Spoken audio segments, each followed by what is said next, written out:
Hello everyone, and welcome back to our backyard garden. So we are at the beginning of March 2024. Beautiful sunny sky in Southern California. So recently we had a lot of rain in California.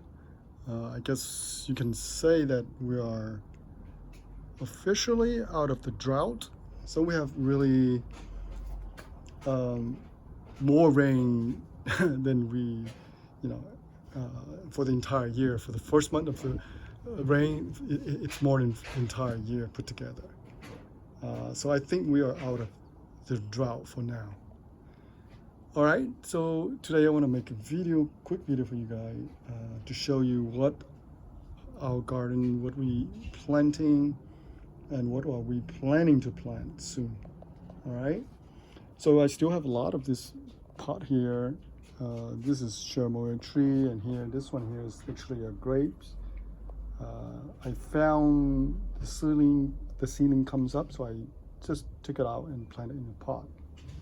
And all those succulents are doing so good. Because there's so much rain, and the soil here, in this patch area here, including all my pot, are very sandy. The soil is very dry and sandy. So the succulent loves that as long as there's a lot of drainage. They don't mind the moisture. As long as there's drainage, they'll do fine. And of course, they need sunlight. Not always direct sunlight, but at least if they get a few hours a day sunlight, they'll do just fine. And then I have a lot of them growing all over my garden. You can see here, there's literally everywhere. Now succulents are quite easy to grow as long as you just take out this one piece here, the leaf, you want to call it the leaf, and if you just throw it into the ground, and eventually it'll become a plant. So, see that? And I got, I don't know, thousands of them. So my recommendations or my suggestion is that when you go and buy succulent, they're in a tiny little pot like this for $4 or $5 for a tiny little plant. If you have to buy them and you don't have any stock on hand, I would buy just one. And wait for a few months later, they'll grow like this. They'll grow long, leggy like this, right? So what you can do is remove them, and either you can take the leaves and put them into any pot, any soil, just leave them out like this, but don't expose them to the direct sunlight. Just leave them out like that. And that leaf right there will produce more plant naturally. It's very easy. So I don't recommend you guys buy so many of this. Just buy one per variety if you want to. They're very beautiful. They're very charming, plant. So when you go to the nursery, you want, oh, this is just a beautiful plant, and you will buy a whole bunch of them. And it costs a lot of money now because the plant do cost a lot of money, and they're very expensive now. So here you can see here, oh, this is my propagation. I have literally thousands. Look at that. They're everywhere. Can you see that? Can you guys see this? Look at this. Right? Look at this. They're tiny, but look, this is actually a plant. And the nursery will take this and prop them up with a lot of fertilizer, and then within a few months, they become maybe 2 inches. And then you can sell it for $4 or $5 or even more. Okay, look at this guy. This one even have more than 2 growing out. Look at this one. See that? All right, so that's succulent. I have a whole bunch of them. They're literally growing like crazy. And here, this one here is nasturtium. So I had some seeds. I grew a first batch somewhere over there on the other side, and then I had a whole bunch of seeds and just tossed them everywhere. And again, when the rain comes down, it buries the seeds, and voila, and here you have it. I didn't grow it. Naturally, it come back by itself. All right. Look at this, more stuff here. And this tomatoes also is propagated by itself from the seed, from the last season seeds dropped all over the place. So I just dug them up and planted them. And by the way, the soil here is very bad. Lack of nutrients. It's very poor soil. So I need to add more compost to wherever I plant the plant. Okay. And here, this part here is amazing. Look at this. All this here are my herbs, last season herbs, the Pirelli. They produce literally thousands and thousands of seeds. So this is really overgrown, plant. They're about 6 inches now, and they continue comes out. Look at it. They look like this when they're tiny, but look at this. And here is the old remain of the plant, right? So look at it. They even grow over there, literally 6-7 feet over there, because I had them all here. So here, I definitely have to thin them out. No question about that. I'm probably gonna thin 90% of them, and probably leave maybe a dozen plant. Okay, that should be more than enough for it to grow, because they can grow up to 2-3 feet, if you recall on my other video, right? So all this on the edges, I'm probably just gonna remove them like this. I know it looks pretty waste. If you buy several of this plant here in the store, it will cost you $4 or $5. Okay, but I have to remove them because look at this. They didn't grow outside. Look at this. Look at this. Even the edge of the house.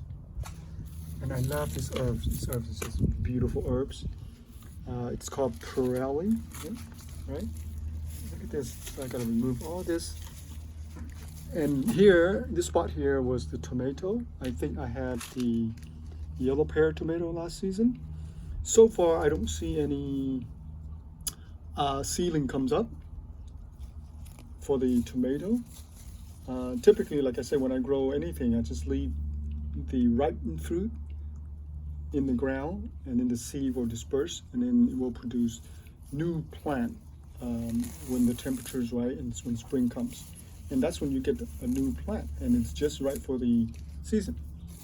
Okay, so here's a good example. So this one here, originally here, this stock here was the yellow pear, and this here was the red cherry. But if you look at this one, there are actually tomato plant there. Look, see that? So I dug several of them up already, and I planted here. Now you may say that, wait a minute, why are you planting the same tomato in the same place? Technically, I'm not supposed to do that because, the tomatoes from last season already took up all the nutrients from the soil. But again, the soil is very poor in the first place. So I have to add compost and organic fertilizer and manure to the soil anyway. So technically I start over again every season, right? So I don't mind planting in the same spot again because I already have the stake up, you see that? And I already have the trellis behind me. And this spot seemed to be a decent spot for the tomato because it has good sunlight. Okay, so I decided to, maybe I just leave them here and regrow them here. And we just add more compost and we just add more manure to the soil to boost up the fertility of the soil. Okay, and again, the Pirelli is just everywhere. Look at this. I have to pull up so many of them. Poor thing. All right. So, like I said, I discovered already a lot of tomatoes, little tomato plant here. See that? And by the way, this thing here, see, I toss them out everywhere in my garden. That's why you see them everywhere. And again, they'll produce a whole bunch of little succulent plant within a few weeks. This herbs here, I think it's English thyme. It's just growing like crazy. You can never stop it. I mean, even if I don't water it, it still grows. All right. And then finally here, this corner, of course, it's my grapes. I think it was my red or green. I don't remember. Such a poor memory here. So, but it finally starting to bud out. You see that? You can see it here. Okay, so that tell me spring is here. The temperature is still a little cool at night, but the plant, know exactly when to start growing. And we had a lot of rain, so the soil is very moist. And all this dead leaves here from last season will be decomposed and then create a little bit of compost. And I'll definitely will add more compost to this soil to help the grapes vine grow better here. And I still need to clean up more of this stuff. Okay, it looks kind of messy, I know that. And here, a lot of weeding I have to do. I have some, even garlic is going out here. This one is actually a small variety of potato, beautiful, like a side of cherry tomato. That's how it looks like. But it's all over there. I'll show you later. So all this is I need to get rid of it. Okay. I usually don't remove them kind of during the winter because, you know, it's helped to cover up the soil. These weeds are not difficult to remove, so they're very they're very easy to remove. So I don't mind them growing a little bit in the garden. And then once I remove them, I just leave all the remnants like this on the side. It looks messy, I know it looks messy, but again, they all will decompose and return back to the soil. Okay, because the soil, I keep saying my soil here is very poor. All it is just sand. There's not much there's not much nutrients in this soil. And of course here the millbar spinach, the red one, you can see it didn't die out. The plant itself didn't die out, and somehow it's returned. That is strange, right? But I might have to just remove it to allow the new generations of millbar spinach to come up. And here, look at more succulent here, look at this. And then of course I have the other herbs I keep growing. This is one of my favorite herbs. This herb is similar to Pirelli, the way the leaves look like, but it's green. Pirelli is kind of like purple, right? This one is green. Look at all the rainwater. I dump a whole bunch of them, and then a few days later, just another bucket. But I have a lot of rainwater, so much so that I don't need. So here, also the millbar spinach vine. I didn't remove it, and you can see this literally hundreds and thousands of seeds. Sometimes I just grab them when they dried out like this, and just toss them in anywhere, and they'll come up. They'll come up. Okay. And then of course I need to remove all this weed here later on, and then just grab some of the seed, disperse them, and then I'll have some free plant. And here there's more Pirelli, keep growing everywhere. Look at that. All right, so I'm going to show you guys this way. Just look at that. So all this are the potato, the small potatoes, like I mentioned. We have some green onions here. Here's the potato I want to show you. All right. Look at that. This is the potato. Of course, this you can't really eat it. Become another plant, if you want to call them. Look, see, if I plant this, they become another potato plant, right? Right there, you can see the spout on the side here. So that's, I can put it on the ground and I can plant, and they'll become another potato plant. They're very resilient and they're tough. They keep growing year after year. And you can see all those potatoes right there. Look at that. See that? Right there? I didn't even notice that. Look at that. Look at that. Isn't it beautiful? There you go, right there. Right there. See that? There's a potato. And of course, this patch here, look at here, right here, are the bitter melon. They're growing here. So I'll definitely gonna grow them again here. And you might say it again, why you keep planting the same plant in the same place? Don't you rotate them out? Well, I do if I have the space, and I do if my soil is decent condition. But the soil is really poor, so I'm starting over again every year anyway. So I don't mind planting the same crop in the same place. That is not the best practice, I would say, right? You want to rotate your crop, plant a different new crop, every season, a different area to help, maintain the soil fertility. Okay. So there's, look at that, there's literally hundreds and hundreds of bitter melon seeds, and I think I thought I saw a bitter melon plant growing right there. It's still a little cold for the bitter melon, but they will grow as soon as the temperature picks up. All right, so here's some weed here I'll remove, and a whole bunch of weeds there I'm gonna remove later on. All right, so we reached the end of the house, or at least the end of the area here where I grow my stuff here. And let me walk you back the other way. All right. So again, whenever I grow stuff, I usually buy it one time. And normally I don't have to buy it again the following season if I want to grow the same stuff. Because I have so much, I allow the plant to produce a fruit, and I allow it to go to seeds, right? When you do that, you have some extra fruit on the vine that are ripe up and then produce the seeds, and the seed will help reproduce the next generation plant naturally. And that's what you want. If you live in an open space, if you live in a farm, that's even better, because here we are very restricted by how much space we have.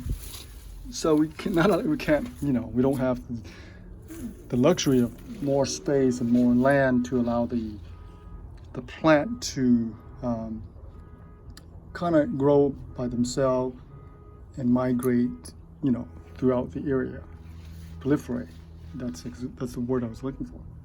Okay, but if this were to be my open land, and you know, I would have literally hundreds of potato plants, right? And same thing with the herbs too. Okay, and that's the best way to grow it, kind of like a permaculture. Permaculture is you allow the plant to just reproduce themselves every year after year, and you grow them once, and you don't really have to do anything else after that. But that's the best scenario. That's the best way of growing things naturally, just like in nature. Of course, we live in the urban environment. We have to do a little bit of modification, and we have to come out here and, you know, remove the weeds and so and so. All right. All right. So the weed, this kind of weed is not that bad. All right. So let me show you a few more things before I cut this video. Okay. So you know, the weed on the side of the house. Yeah, I'll remove it. It look kind of, you know, look kind of bad. And I'm still composting all my kitchen scrap, so I'll have that, and I'll add to the soil soon to add more microorganisms to the soils and worms and whatnot. Okay. All right, let me show you a few more things before I cut this video. So you can see there's a lot of rain. Look at all my potted plant, nasturtium still growing. My cherimoya tree, my loquat tree. Okay, and here, those are my composting bin right there. All right. And there's more of the nasturtiums keep growing. Oh, everything seems to be growing very well, thanks to the rain. All right, everybody. Well, thank you for tuning in. And I will. Oh, here I want to show you one more thing. So, this is the container that I grow all the lettuces last season. Again, I allow some of the lettuce to go to seeds, and guess what? They grow more lettuces. But this is only one variety that, you know, somehow do well. The green one. Okay, the other one, the red one, didn't come back. But the green one came back, and there's a lot of rain. There'll be plenty of lettuce. And I just love this leaf. It's just so crunchy, so beautiful. I harvest them and I put them into my mixed salad. Okay. That's it. All right, well, thank you for watching, and happy gardening.